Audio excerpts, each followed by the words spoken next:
हरियाणा को बसाने वाले थे करनाल जुंडला के राणा हर राय चौहान। और हर राय चौहान के वंशजों ने पंचकुला ज़िले में रायपुर रानी रियासत खड़ी की, जो कि आज शहर तहसील भी बन चुकी है। तो भाई इसका इतिहास इस तरह से शुरू होता है कि बिलासपुर के राजा होते थे राजा भीमचंद, जिनके पूर्वजों ने सिख गुरु तेग बहादुर जी को जो आनंदपुर साहिब था वो भी दिया था। आनंदपुर साहिब जी चंदेर राजपूतों की ही रियासत में आता था। बाद में जब गुरु गोविंद जी हुए तो उनके टाइम कुछ विवाद हुआ था बिलासपुर के राजा भीमचंद को लेकर। वो हाथी लेना चाहते थे उनसे, क्योंकि उनके बेटे की शादी थी उत्तराखंड की गढ़वाल रियासत में, जो कि पुवार राजपूतों की। उसको लेकर विवाद हुआ। फिर उसके बाद बैटल ऑफ पंगानी युद्ध हुआ, जिसमें जो हिमाचल के बहुत सारे राजा थे और उत्तराखंड के गढ़वाल तक के राजा भी उसमें शामिल हुए थे, उनकी और गुरु गोविंद जी की सेना के बीच, जो कि हुआ था बंगानी, जो कि पुआंटा साहिब हिमाचल सिरमौर रियासत में पड़ता है।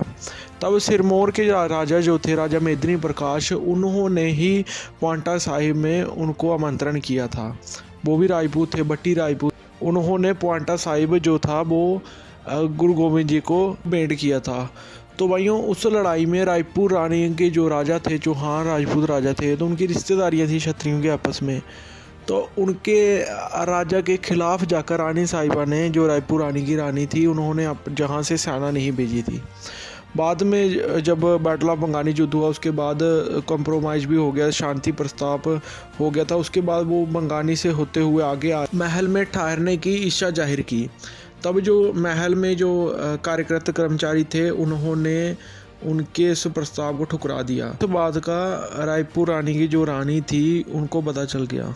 तब उन्होंने नंगे पैर ही उनका पीछा करना शुरू किया और उनको मनाया कि अब हमारे महल में आइए। तब कहा जाता है कि रानी का जो बाग होता था, वहाँ पर गुरु गोविंद जी और उनके जितने भी लोग थे साथ में, वो वहाँ पर ठहरे थे। अगले दिन उन्होंने उनको महल में भी आमंत्रण किया और कहा जाता है बहुत दिन वो महल में भी ठहरे थे। तो भाइयों आज भी वहाँ पर एक गुरुद्वारा भी बनाया गया है, जहाँ से उनका स्वागत किया गया था रानी द्वारा। चाहते हैं कि हम आगे भी ऐसे ही सिर्फ अपनी कौम के लिए आवाज़ उठाते रहें, जो कि मेरे लिए सबसे पहले अपनी कौम है। तो आप हमें नीचे दिए हुए जो QR कोड है, आप सभी स्कैन करके आप सभी इसको हमें जितनी सपोर्ट कर सकते हैं, किसी से 20, 50, 100, 500 जितना भी आपसे होता है, और हम ऐसे ही क्षत्रिय इतिहास पर वीडियो बनाते रहें। आप इस QR कोड के स्क्रीनशॉट ले